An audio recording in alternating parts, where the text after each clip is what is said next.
Welcome to Woman. This is Jonas. I'm going to go over my lab for the pendulum basics.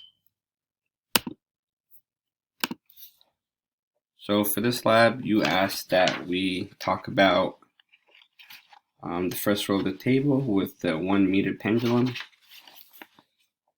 So for the measured period, I got 2 seconds. What I did to get that was 20 divided by 10, and that gives you 2 seconds. So the frequency in hertz as period reciprocal. The reciprocal of 2 over 1 is 1/2, so that gives us 0.5 hertz. And then the frequency count number periods in 20 seconds divided by 20.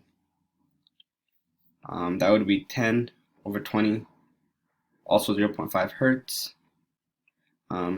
And then the period in seconds from theory is 2 seconds.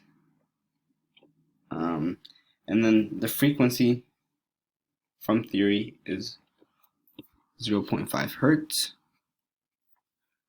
The error for this was 0. Yeah, and that's about it.